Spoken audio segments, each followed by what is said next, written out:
revolutionary, miraculous times. All times are miraculous, but some are revolutionary as well. We're actually seeing a number of revolutions. You saw that clip of the immigrants coming.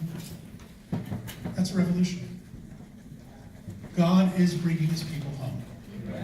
Amen. Now,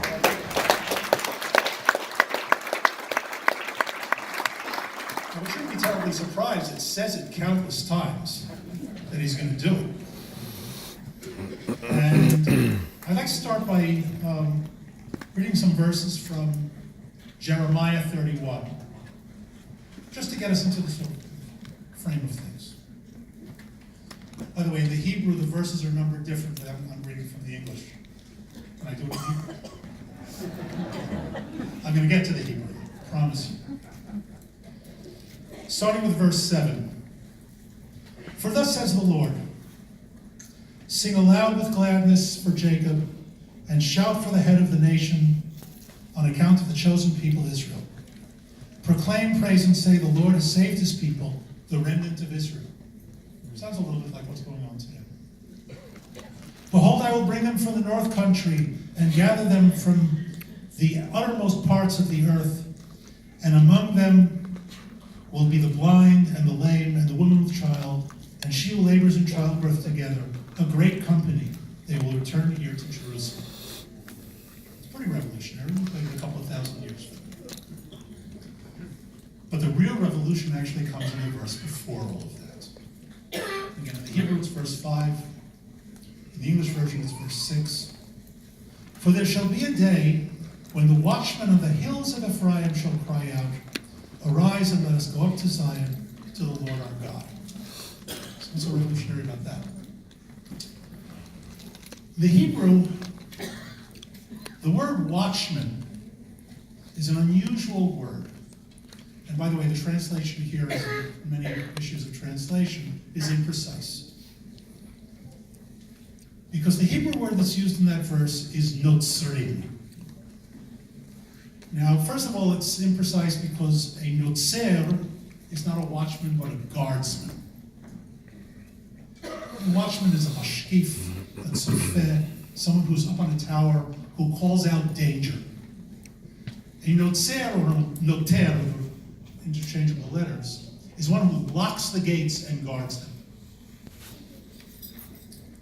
But interestingly enough, and those who speak Hebrew here can verify this, the word notzrim in Hebrew also means Christians.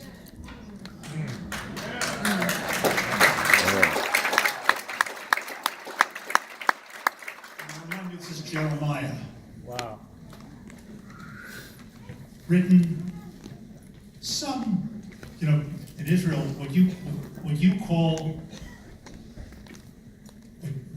history, we call the late modern period. Centuries are rounding errors. So, figure about 600 years before the birth of Jesus. Give or take. 600 years. Notzrim as watchmen, who will call out to the Jewish people, let us go up to Zion. No rabbi, commentator in his right mind, 200, 300, 500, 1,000 years ago, would have associated Notzrim, Christians, as watchmen of the Jewish people. As guardians of the Jewish people. Today, we say, but of course, because of people like yourselves. That is revolutionary.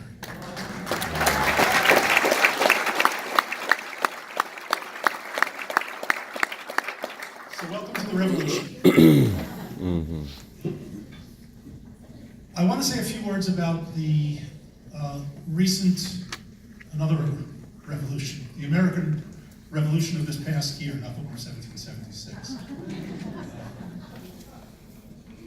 And Jerusalem and the move of the embassy. Because when something happens with Jerusalem, you must refer to it. If I forget Jerusalem, as you know. And in my business, I can't have my tongue cleave to the tongue of my mother. First of all, I'm going to say something that I know you all know, but I have to say it, and I say it whenever I speak about Jerusalem in this context. The Trump administration did not make Jerusalem Israel's capital. That was resolved 3,000 years ago. Come on.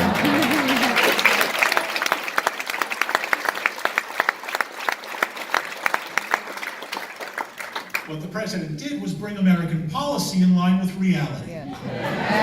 Thank you.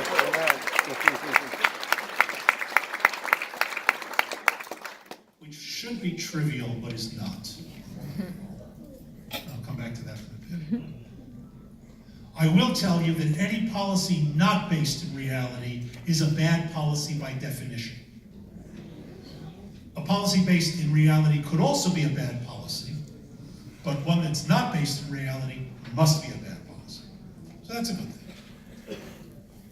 Another thing is that almost immediately upon the declaration of the move, a number of countries immediately said, we are also moving our embassies to Jerusalem.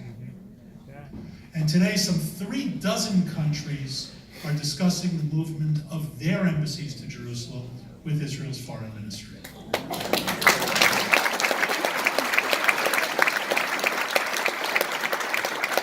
Whether they ultimately do it or not, we'll see, but they're talking about it. But there's something I want to emphasize here. All of this happened without 1 ounce of American diplomatic pressure. In other words, America didn't say to anyone, we're doing it, you have to do it too. But it teaches us something important, that when America, the world's only superpower, actually leads, others follow.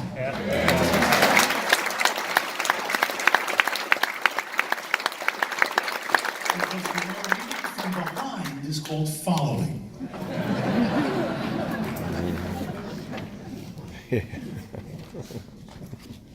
Shortly after the original declaration, Ambassador to the UN, Nikki Haley, and she'll be sorely missed, made a statement, and you can tell, I think, by what I just said, that I appreciate her greatly. She made a mistake. She made a statement saying that this declaration does not predetermine the outcome of negotiations, because the declaration, the recognition of the capital, did not mark the boundaries of the city. And from an American perspective, and she's right from an American perspective, it would be nice if the world had the American perspective, that by not declaring what the boundaries are, we leave that open to the outcome of negotiations in the future. What she didn't take into account is that for Israel's enemies, and there's no shortage, the statement, the declaration did predetermine the outcome of negotiations. Because for those people, any outcome that leaves Israel in existence, let alone in Jerusalem, predetermines the outcome. They see the end as without Israel. Well, I hate to disappoint them. Actually, no, I don't. Last but not least on this, there's a tragic paradox in all of this. Because the fact is, we shouldn't even be talking about it. The fact that a presidential declaration was needed to recognize Israel's capital and to move an embassy to Israel's capital is a tragedy. Because what is obvious for everybody in the world is not obvious for Israel. When any other country in the world says, this city is my capital, the entire world says, of course it is. When Israel says it, the entire world says no. When a capital is established in a country, everybody builds their embassies there. Israel says, my capital is in Jerusalem, they put their embassies in Tel Aviv. That's tragic. And that tragedy leads out into the rest of our relationship with our enemies and the conflict. And I want to shift to that now. I'm not even going to begin to pretend that I can cover the scope of the conflict in the time that I have here, because the fact is I couldn't do it in a course or even in a full degree. So So I want to hit just a few points of it and focus on it. I serve in Northern Command of the IDF, and I want to emphasize I'm a reserve officer. That means when I'm dressed like this, I can say whatever I want. Not classified. I don't send classified information by email.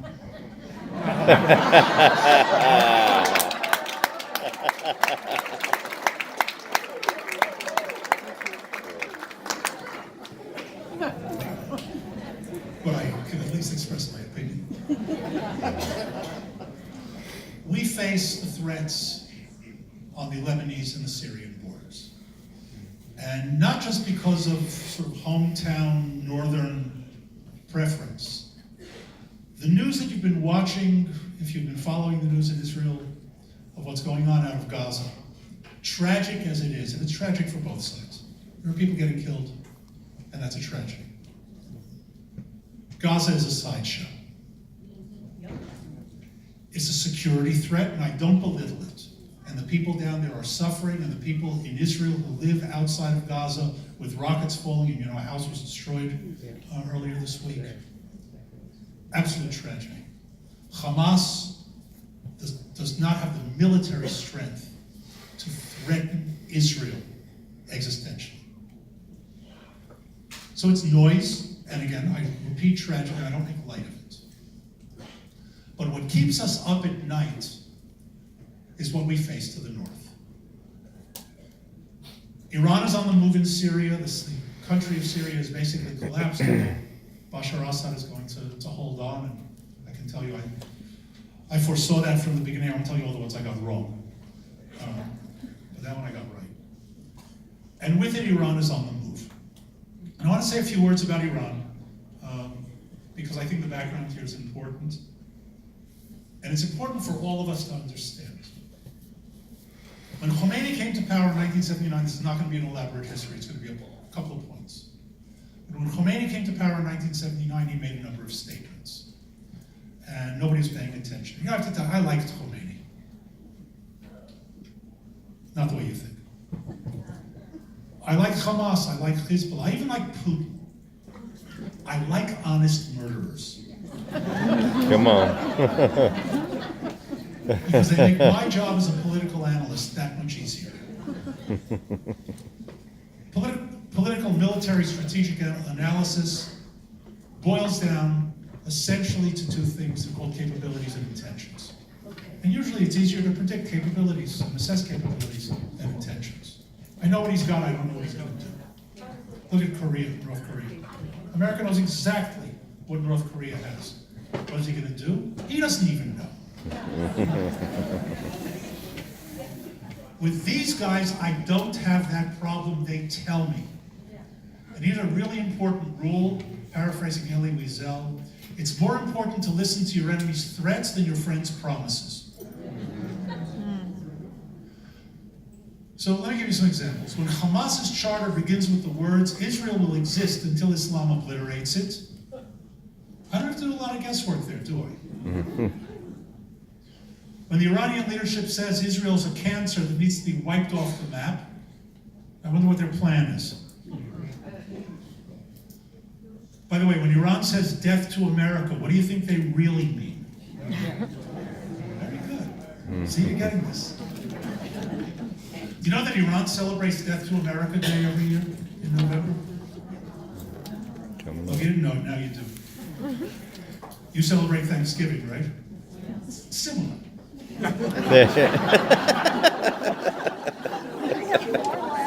Imagine a country that actually celebrates National Death to America Day. What do you think they're really thinking?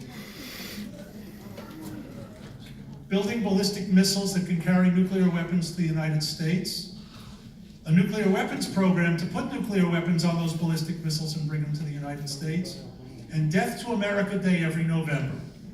If you're having trouble connecting these dots, see me after class.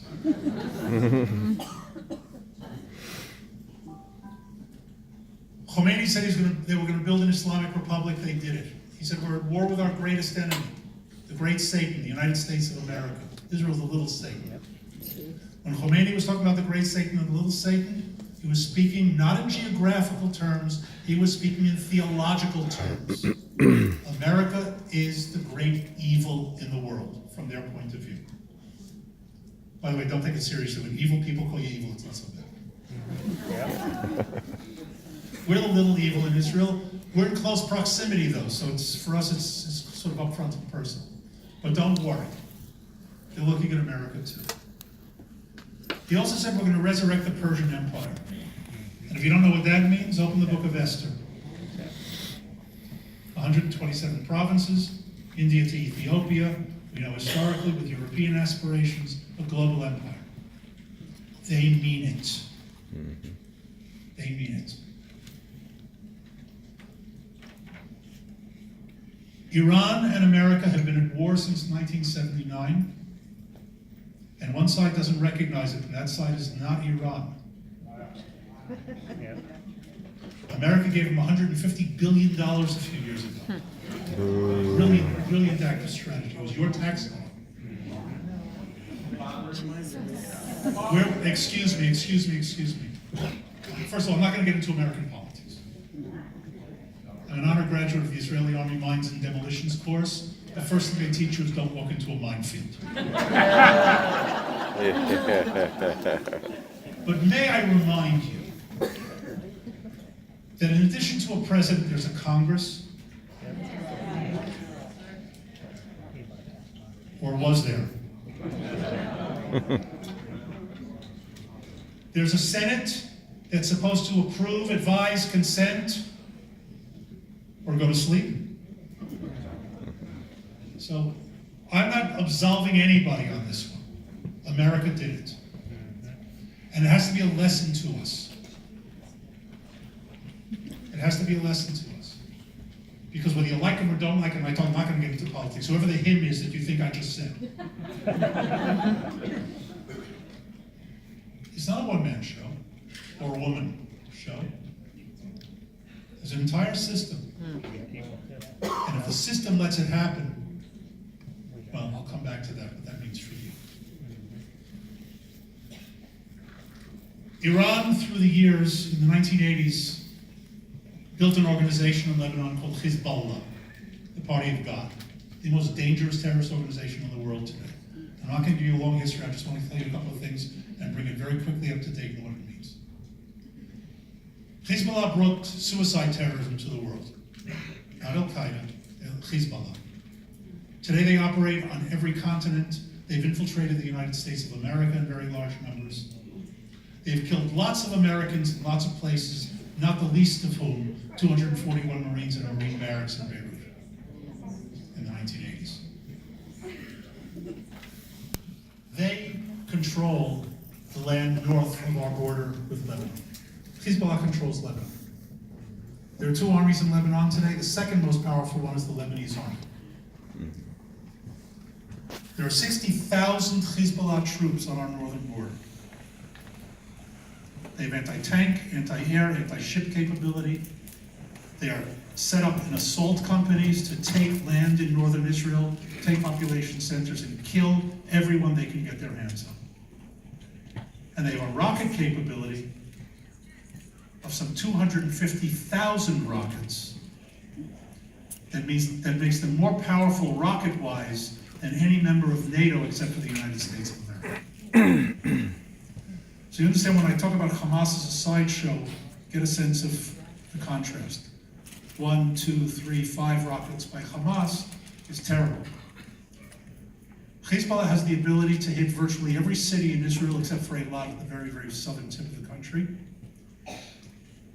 And they have the ability to launch many dozens of rockets simultaneously at a single target, meaning the Iron Dome, and I'm sure at least most of you, if not all of you, are familiar with Israel's, I call it semi-miraculous because I'm a low-tech guy, interceptor system. It's not going to work because there aren't enough interceptor missiles to take on that many rockets simultaneously.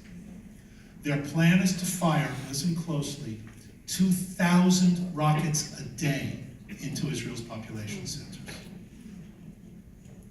How do we know? Because we listen to them and we pay attention.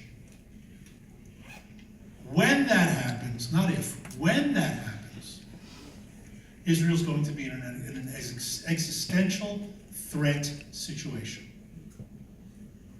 And what has happened up until now, since 1973 and the Yom Kippur War, in the decades since then, we've been in a slightly different era. We're moving back to the situation we were in before.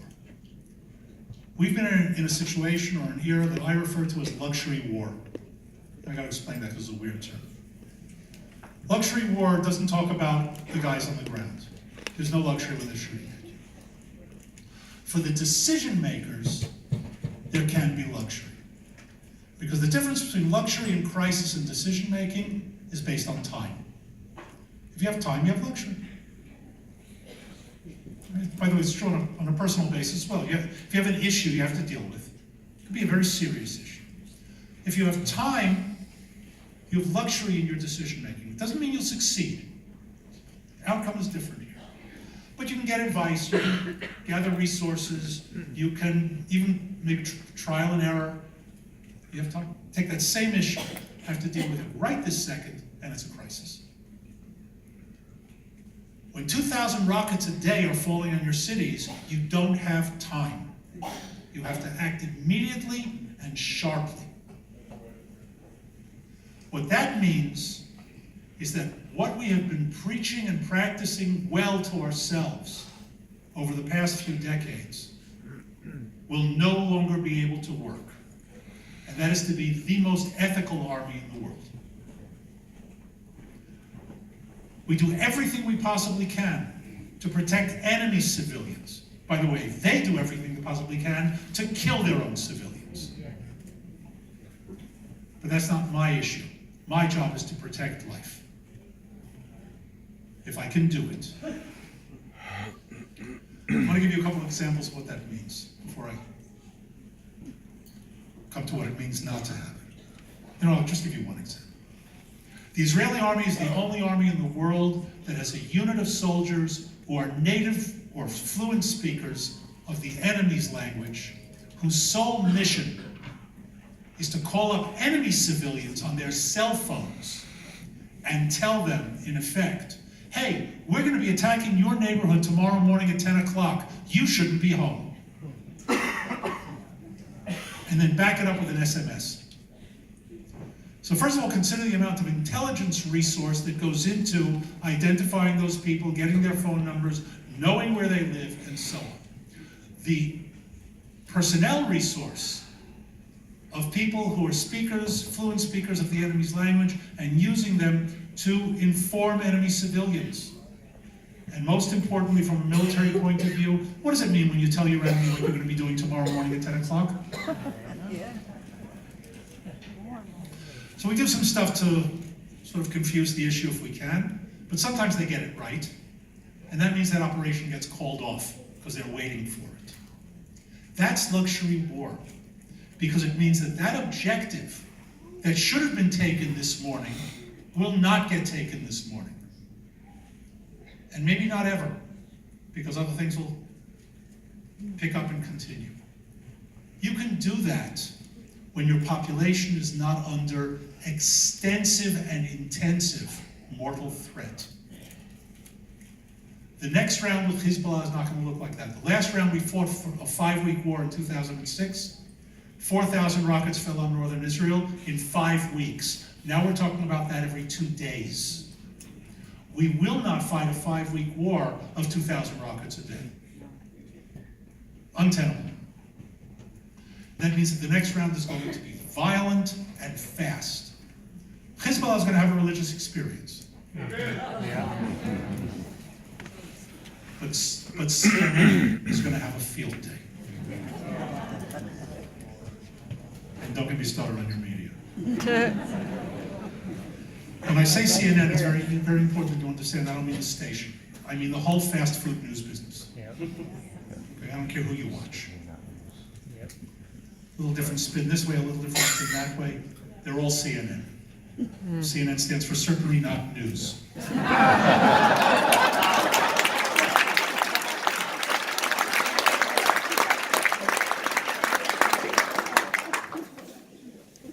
What it means for us is that even the most pro-Israel American administration, and I'm not giving grades, the current administration is pro-Israel. Most, second, third, that's coffee talk. Even the most pro-Israel administration will be hard-pressed to be pro-Israel in action against an onslaught of anti-Israel public opinion and media. I have a friend at Bar-Ilan University, our mutual friend Jonathan Fox, he's a professor of politics, and the tagline on his email reads, politics, poly, many, ticks, small crawling blood-sucking creatures. I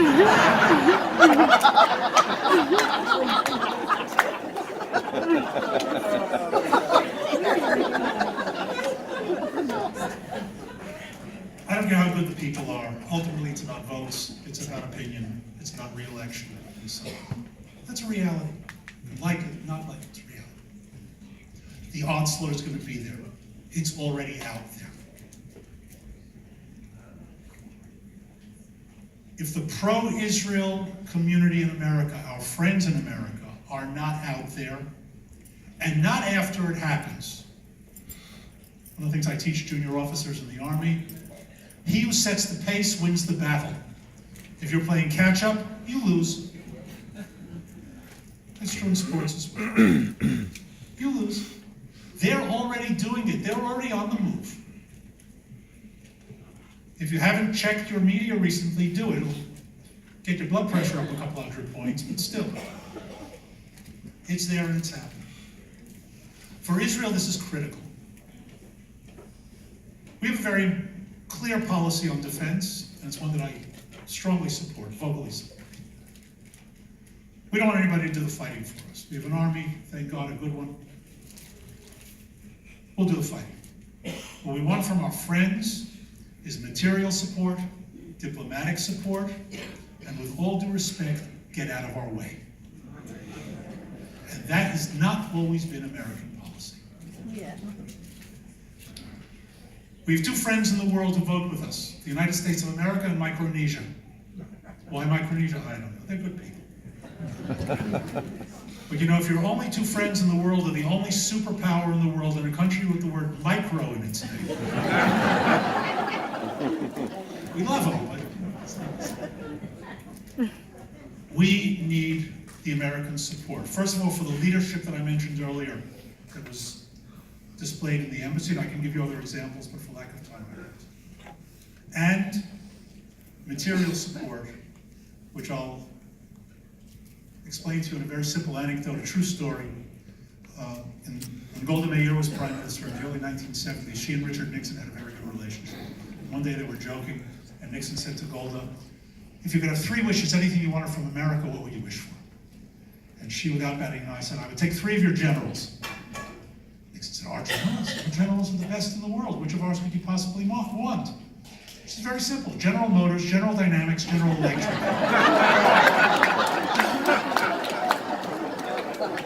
And that's what Israel needs in terms of support for them. If you don't step into this and take part in it, that will fail. Because our enemies in this country, there's no shortage of them, on campus and off, have already begun. I want to conclude, I said I would end with a teaching from Torah, but conclude with something germane to this. I want to open it by saying that I would never say, certainly not in a church or a synagogue, but nowhere else even, would I say that prayer is not important. Prayer is important, but it's not always the first indicated response. And I want to teach you from Torah how that's the case. You know, in the first 5 books of Moses, Moses appears in 4 of the 5, right? He's not in Genesis, but from Exodus to the end, he appears in all the books. And if you know the text, and I'm sure you do, you know that Moses and God have a great relationship. I always get the sense that they meet every morning over coffee, they discuss what went on yesterday, talk about what's going to go on today. They're talking constantly. They argue. Arguing is a sign of a good relationship. Absence of conflict is apathy. If there's no conflict, it means you just don't care. Now, how you resolve the conflict is the nature of the relationship. If there's no conflict, there's no relationship. There's a healthy relationship, plenty of conflict. God wins most of the arguments, but interestingly enough, Moses wins a few, which tells us also that it's a two-way relationship, right? There are times when God says, all right, we'll do it your way this time. They show each other the utmost respect. And here again, Moses respecting God makes sense, but God respects Moses. And you can see it the way he speaks to him. From the very, very beginning, in the job interview, Destiny talked about it. I'll give you a slightly different angle on it. Feel free to use it. The burning bush is a job interview, right? God says, step into my office, take off your shoes, I got a job for you. Moses says, I don't want it. God says, I didn't ask you. Moses says, I'm not qualified. God says, you're not qualified to tell me whether you're qualified. That's why I don't know how to speak. He says, that's why I gave you a brother. Go get them out of there. And he does. There's one place in the Torah where God verbally backhand slaps Moses. Verbally. But he backhand slaps him. Like what you do with a child who's misbehaving terribly. Moses goes back to Egypt, has his interactions with Pharaoh, and the Exodus. I'm doing this short version. And pillar of fire, pillar of cloud, off they go into the desert. Pharaoh wakes up a few days later, he says, we did what? Whose stupid idea was that? And the advisor's like, it was his. He says, go after them. Loads up the chariots, and they're off. They overload the chariots. And they barrel off after them. And they catch up with them on the shores of the Red Sea. And these people who a week ago were slaves to the Egyptians see the entire Egyptian army barreling down on them from the distance. And they panic. No surprise there. And they turn to Moses. I'm going to do some of this in Hebrew, I'll translate. They turn to Moses and they say, Hamibli en kevarim b'Mitzrayim? Is it because there were no graves in Egypt that you brought us out here to die in the desert? Now, it doesn't say this in the text, but I guarantee you that this is where Moses says to God, I told you I didn't want this job.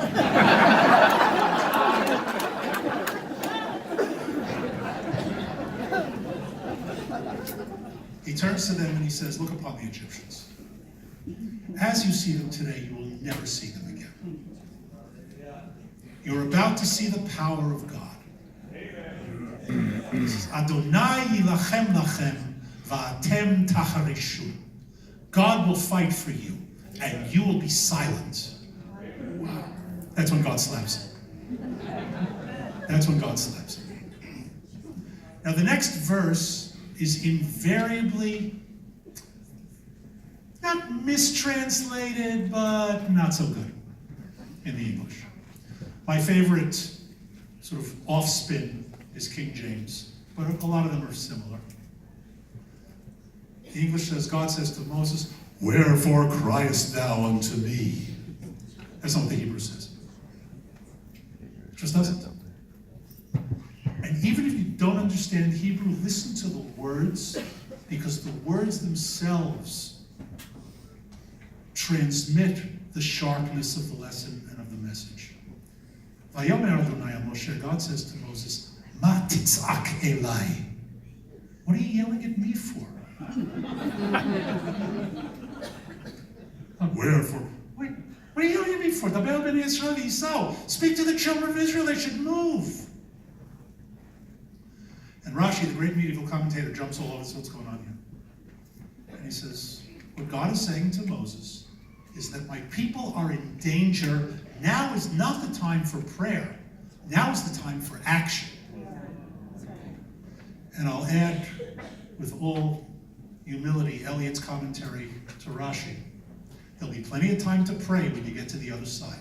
And they do. A few verses down, something very interesting happens, and this is where Cecil B. DeMille gets it totally wrong. It says, "Vayavo b'nei Yisrael b'toch hayam bayabasha." And the children of Israel came into the midst of the sea on dry land. And the order here is important. In order for the sea to split, they had to walk into the water. You want a miracle? You don't stand and say, "Okay, God, let's do it." You have to get your feet wet. Then it'll split. And you have to be prepared to move. So let me ask you a question. Do you stand with Israel? Yeah. And you haven't been listening to me. This isn't about standing. It's about marching.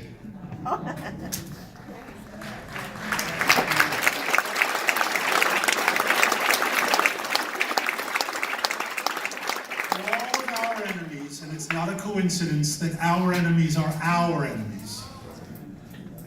marching. They are on the move. Standing is simply insufficient at this time.